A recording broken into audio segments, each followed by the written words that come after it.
बात है। मूवी की शुरुआत 1223 में दिखाई जाती है। कालका नदी की लड़ाई जो मंगोल्स और रूस की प्रिंसिपालिटीज के बीच हुई, उसके बाद कुछ रशियन आदमी जंगल में शिकार करने आते हैं। उनमें से 2 आदमी अपने बच्चों को साथ लाए हैं। उन बच्चों में एक लड़की है जिसका नाम नस्त्या है और उसे बांसुरी बजाना बहुत ही पसंद है, और एक कोलोवर्थ नाम का एक लड़का भी है जो सपने देखता है कि वो बड़े होके एक योद्धा और राजकुमार का रक्षक बनेगा। बदकिस्मती से उन्हें मंगोलियन सैनिक घेर लेते हैं जिन्हें कमांडर खोस्तुबरल लीड कर रहा है। अपनी बांसुरी खोने के बाद नस्त्या एक घोड़े को लेकर शहर में मदद मांगने जाती है, जहां दूसरी तरफ कोलोवर्ट वहीं रुक के लड़ाई करने की कोशिश करता है। सारे रशियन आदमी मारे जाते हैं और कोलोवर्ट खुद की रक्षा करने के लिए 2 तलवार पकड़ लेता है, पर इससे पहले वो कुछ करता, खोस्तुबरल उसकी गर्दन पर भूलास फेंक देता है जिससे वो बेहोश हो जाता है। अब 14 साल बीत चुके हैं, कोलोवर्थ बड़ा हो चुका है। वो नींद से उठता है तो देखता है कि वो बिस्तर में बंधा हुआ है और उसे पहले का कुछ याद नहीं है, इसलिए वो डर जाता है। नस्त्या भी बड़ी हो चुकी है और उसे कोलोवर्थ के ऐसे रिएक्शन की आदत है, इसलिए वो भाग के उसके पास आके उसको समझाने आती है। मंगोल तो उसे मारने के लिए छोड़कर चले गए, पर वो जिंदा बच गया। अब वो राजकुमार के सुरक्षा का खास आदमी है और उसकी शादी नस्त्या से हुई है और उसके 2 बच्चे भी हैं। अब ये सब सुनने के बाद और घर में घूमने पर कोलोवर्थ को सब याद आता है, पर उसे नाश्ता करने का मौका नहीं मिलता। और उससे पहले ही एक सैनिक जिसका नाम करकुन है वो उसको शहर लेने आता है। जब वो शहर पहुंचते हैं तब रियाजान का राजकुमार यूरी कोलोवर्थ शहर की तरफ आने वाले घुड़सवार के साथ क्या किया जाए इसका सुझाव मांगता है। क्योंकि उन घुड़सवारों को झंडे लहराते हुए नहीं दिख रहे हैं, इसलिए कोलोवर्थ उन्हें वॉर करने से पहले इंतजार करने को बोलता है। ये सही सुझाव साबित होता है क्योंकि वो घुड़सवार मंगोल्स नहीं पर दूसरे राजकुमार हैं जो राजकुमार यूरी के पोते की नामकरण की सेरेमनी में आए हैं। उसके बाद कोलोवर्थ सैनिकों की ट्रेनिंग करवाता है। यूरी का बेटा फेडर वहां देरी से पहुंचता है क्योंकि वो अपने बेटे की सेरेमनी की तैयारियों में व्यस्त था। कोलोवर्थ फेडर को अपनी तरकीबें दिखाने का चैलेंज देता है जिसे वो खुशी से कबूल करता है, पर फेडर बस खुद को जलील करके वहां से चला जाता है। अब ट्रेनिंग खत्म होने पे कोलोवर्थ अपने परिवार के लिए तोहफे लेकर घर आता है। वो अपने बच्चों के लिए कांटेदार जंगली चूहे और अपनी बीवी के लिए बांसुरी लाता है। नाश्ते को वो बांसुरी बहुत पसंद आती है और उसे सुरक्षित रखने के लिए एक बक्से में डाल देती है, पर कोलोवर्थ को उसके बक्से में बहुत सारी बांसुरी दिखाई देती है क्योंकि वो हर दिन उसको एक बांसुरी देकर भूल जाता है। बाद में नामकरण की सेरेमनी बीच में रोक दी जाती है क्योंकि एक नागरिक ये अनाउंसमेंट करता है कि मंगोल्स आ रहे हैं। सब झुकने के लिए भागते हैं, पर कोलोवर्थ उस बच्चे के साथ ही रहता है जब तक कि पुजारी उसको ब्लेसिंग दे रहा है। अब यूरी और उसके आदमी जब ये देखते हैं कि मंगोल्स अपने साथ बहुत सारे सैनिक लेके आ रहे हैं, वो दरवाजे बंद करने का हुक्म देता है और वो दरवाजे को तब तक नहीं खोलेंगे जब तक कि वो उनसे जूझने का कोई रास्ता ना सोच ले। अब राजकुमार इस परेशानी पे चर्चा करने के लिए मीटिंग कराता है, पर फेडर को लगता है कि रशियन योद्धा इतने लाजवाब हैं कि अगर उनकी संख्या मंगोल के सैनिकों से कम भी होगी तो भी वो जीत जाएंगे। बाकी सलाहकारों को लगता है कि उन्हें श्रद्धांजलि देनी चाहिए, इससे उनका शहर गरीब हो जाएगा, पर कम से कम वो जिंदा तो बचे रहेंगे। यूरी फैसला करता है कि वो फेडर को कुछ सैनिकों के साथ मंगोल से बात करने भेजेगा और उस दौरान वो नजदीकी शहर से मदद मांगेंगे। दूसरी तरफ कोलोवर्थ मीटिंग बीच में छोड़ के शहर का हाल देखने जाता है और वो देखता है कि सब लोग बहुत घबराए हुए हैं। कोलोवर्थ जाकर नाम के एक आदमी से टकराता है जो दवाइयां बेचता है। जाकर उससे रिक्वेस्ट करता है कि वो उसे दवाई के बदले बाहर जाने दे, पर कोलोवर्थ उसे याद दिलाता है कि सारा शहर घिरा हुआ है और बचने का कोई रास्ता नहीं है। उसके बाद वो घर लौट के देखता है कि यूरी ने हुक्म दिया है कि कोलोवर्थ अपने आदमियों को इकट्ठा करके फेडर के साथ मंगोल से बात करने जाएगा। कोलोवर्थ को ये सही नहीं लगता क्योंकि उसकी याददाश्त में दिक्कत है और नस्त्या भी इस बात पे सहमत होती है और रोते रोते राजकुमार से फरियाद करती है कि वो इस बारे में फिर सोच लें। लेकिन यूरी सबसे ज्यादा भरोसा कोलोवर्थ पे करता है, इसलिए वो अपना फैसला नहीं बदलता। अब सैनिक आगे बढ़ने के लिए दरवाजे पे इकट्ठा होते हैं और करकून भी साथ में जा रहा होता है। क्योंकि उन लोगों को ट्रांसलेटर की जरूरत है तो कोलोवर्थ जाकर को साथ चलने के लिए चुनता है क्योंकि उसे मंगोल भाषा आती है। नस्त्या अपने पति के लिए अभी भी चिंता में है, इसलिए वो उनकी नौकरानी लाड़ा को लाती है जिसने अभी कोलोवर्थ की सुबह मदद करनी सीखी है, और नस्त्या बच्चों के साथ घर में ही रहेगी। उनकी गाड़ी में धन रखने के बाद वो लोग मंगोलियों के कैंप की तरफ बढ़ते हैं। वहां पहुंचने पे उनकी लीडर बातू खान के टेंट का रास्ता दिखलाया जाता है जो जंगीज खान के पोते हैं। उनके द्वारा लाई गई चीज कबूल करी जाती है और उन्हें खाने पीने के लिए बिठाया जाता है। मौका देखते ही वो लोग जो चाहते हैं वो मंगोल से मांगते हैं। बातू खान बोलता है कि उसे कुछ नहीं चाहिए, जो भी इंसान बातू खान के आगे झुकेगा उसकी अच्छे से देखभाल करी जाएगी। पर फेडर जवाब देता है कि वो बातू खान को झुकते हुए देखना चाहता है। कोलोवर्थ जो कब से बातू के बड़े से नक्शे को घूर रहा है वो खड़ा होता है और फेडर के बचाव में आगे आके बोलता है कि उनका शहर बस उनकी लाशों के बाद लिया जाएगा। बातू खान बोलता है कि वो कभी किसी के आगे नहीं झुकेगा और वो कोलोवर्थ की हिम्मत की दाद देता है और उसे तोहफे में ट्रांजिस्ट की चिट्ठी वाला ताबीज देता है।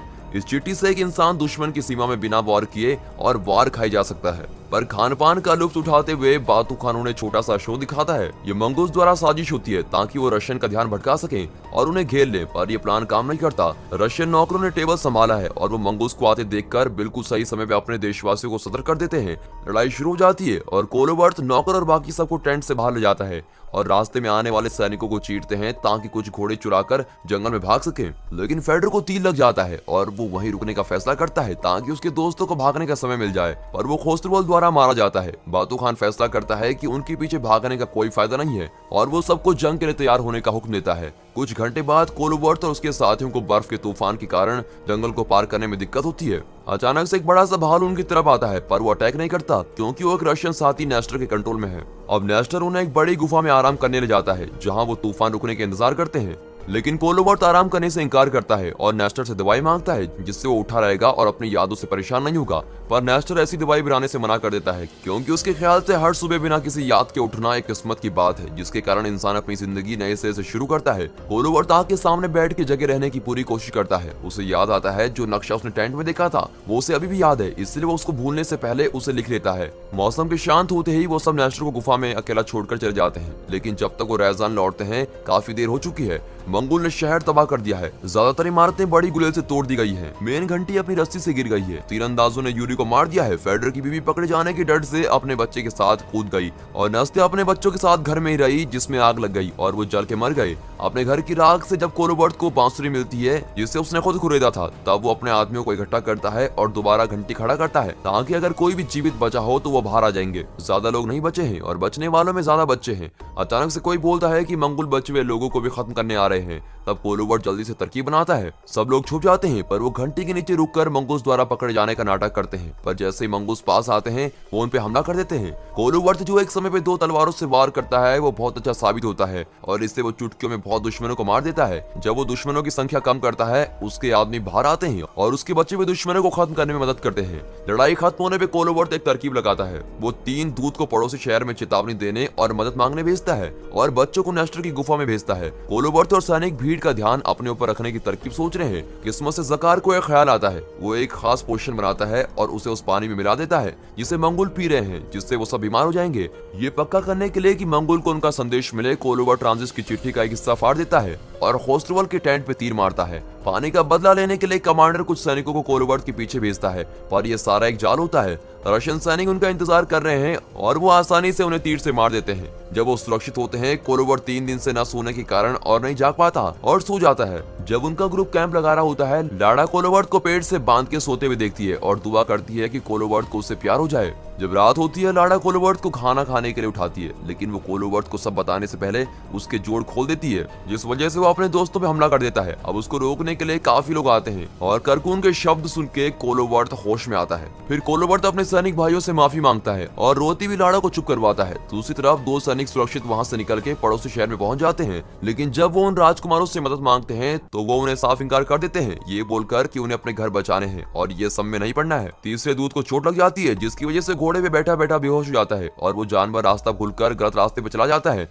उसी रात कोलोबर्ट और उसके आदमी मंगोल के कैंप में कॉस्ट्यूम पहन के और चेहरे पे पेंट करके घूमते हैं ताकि उन्हें लगे कि वो आत्माएं हैं। कुछ सैनिक भाग जाते हैं और जो नहीं भागते वो रशियन द्वारा मारे जाते हैं। फिर वो बड़े गुलेल और अपने हथियारों के साथ मंगोल पे हमला करने को तैयार होते हैं। जाने से पहले कोलोबर्ट तीर के साथ चिट्ठी का थोड़ा सा हिस्सा छोड़ता है ताकि खोस्त्रवल को पता चल जाए कि ये सब किसने किया है। मंगूस बदला लेने के लिए उस लापता दूत को पकड़कर उसे कष्ट देते हैं। कोलोबर्ट और उसके आदमी जंगल में छुपते हैं इस भरोसे के साथ कि सुबह उनकी मदद करने लोग आएंगे। वो सोने चले जाते हैं। लाड़ा कोलोबर्ट के पास जाके लेट जाती है। उसे नहीं पता कि कोलोबर्ट जागा हुआ है, इसलिए जब वो मुड़ के उसकी तरफ देखता है, लाड़ा को लगता है कि वो जाग रहा है, इसलिए वो सब यादें बोलती हैं। वो नाश्ता होने की एक्टिंग करती है, पर कोलोबर्ट उसे गले लगाने से पहले उसका झूठ पकड़ के उससे कहता है कि उसके घर में बस वही जिंदा है। जब सुबह होती है, कोलोबर्ट कुछ अजीब सी आवाजें सुन के जंगल के अंदर जाता है। उसे नहीं पता कि लाड़ा भी उसका पीछा कर रही है। इसलिए कोलोबर्ट को तीसरे दूत की डेड बॉडी मिलती है जिसे वहाँ जाल के तौर पर छोड़ा गया है और अब कोलोबर्ट को हर तरफ से मंगूस ने घिरा हुआ है। लाड़ा वापस कैंप की तरह मदद मांगने भागती है। तब खोस्त्रवल हैरानी से कोलोबर्ट को अकेले सब सैनिकों से लड़ते देखता है। उसी समय कोलोबर्ट के इर्द गिर्द बर्फ का तूफान चलने लगता है।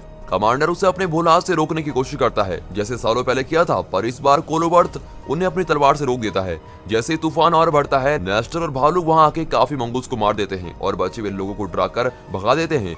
जब वो सैनिक अपने कैंप पे लौटते हैं तो उन्होंने जो देखा वो डरावनी बातें वो सबको बताते हैं। होस्टरवन ने पहले आत्मा वाली बात पे यकीन नहीं किया था, पर अब उसने कोलोबर्ट के हुक्म में तूफान और भालू को चलते देख के सब मान लिया है। बातू खान परेशान है कि उसके आदमी सब पे भरोसा कर रहे हैं और वो साबित करना चाहता है कि ये सब झूठ है और इस युद्ध में कुछ जादू ही नहीं है, इसलिए वो अपनी सेना को वापस चलने को कहता है। नेस्टर भालू को आजाद करके कोलोबर्ट की सेना का हिस्सा बन जाता है। वो पास के गाँव से कुछ आदमी भी लेकर आए हैं। करकुन खुशखबरी के साथ लौटता है। वो बताता है कि जैसे उन्होंने तरकीब बनाई थी, ठीक वैसे मंगूस शहर की तरफ जाने की जगह उनके पीछे आ रहे हैं और ये सब सुन के सब जश्न मनाते हैं। कोलोबर्ट फैसला करता है कि वो सब रुक के उनको रोकेंगे जब तक करकुन और लाडा बच्चों को लेके नदी पहुंचेंगे। वहां वो स्लैग के जरिए घोड़े से भी ज्यादा तेज रफ्तार से पहुंचेंगे। जब स्लैग वहां से जाता है, वो आदमी जाल बनाने के काम पे लग जाते हैं और फिर पहाड़ी की नोक पे मंगूस के आने का इंतजार करते हैं। जब बातू खान वहां आता है, वो अपने साथ बहुत बड़ी सेना लाया है और बिना समय बर्बाद करे कुछ आदमियों को रशियंस के पीछे भेज देता है। ये पहला हमला उनके लिए घातक साबित होता है, क्योंकि वो जाल में फंस जाते हैं और तीरंदाजों के शिकार हो जाते हैं,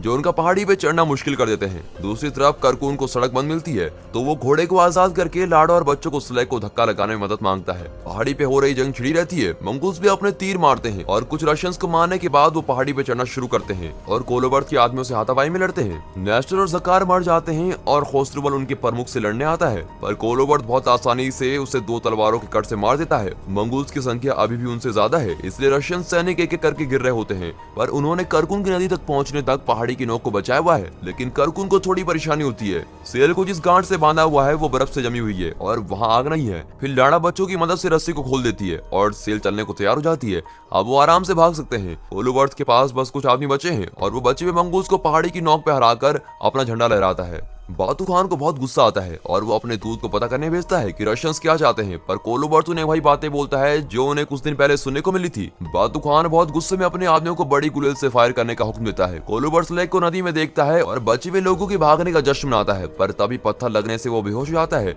जब कुछ सेकंड्स बाद वो उठता है, कोलोबर्ट के पास उसकी सारी यादें हैं और उसके सारे आदमी मर चुके हैं। अपनी आखिरी चाल के तहत वो अपना तावीज दिखाते हुए खुद को बचाते हुए पहाड़ से नीचे उतरता है। कोलोबर्ट जमीन पे गिर के बातू खान को बोलता है कि एक दिन उसके लोग अपना इंतकाम लेंगे। फिर वो अपना तावीज बर्फ में गिरा के मंगोल के प्रमुख को वो वापस लेने को बोलता है। जैसे बताया गया है, बातू खान वो तावीज उठा लेता है। कोलोबर्ट हंसता है और बोलता है कि मरने से पहले उसने बातू खान को अपने आगे झुका लिया है। क्या कभी आपने किसी को उसके घमंड से झुकाया है? अगर हाँ तो कमेंट सेक्शन में जरूर बताइएगा। बातू खान कोलोबर्ट की हीरोपंती से इंप्रेस होकर बोलता है कि अगर वो उसका आदमी होता तो वो उसका सबसे भरोसेमंद होता, और फिर वो अपने आदमियों को उसे हीरो की तरह दफनाने को बोलता है। 5 साल बाद करकुन नवगोरड वाल्दीमार सेना का प्रमुख है। वो अपने आदमियों को कोलोबर्ट की कुर्बानी और नेक लड़ाई याद करके प्रेरित करता है, इससे पहले कि वो उस लड़ाई में जाए जिसे बैटल ऑफ आइसक्रीम से जाना जाएगा। ये मूवी यहीं पर खत्म होती है। And finally thanks for watching.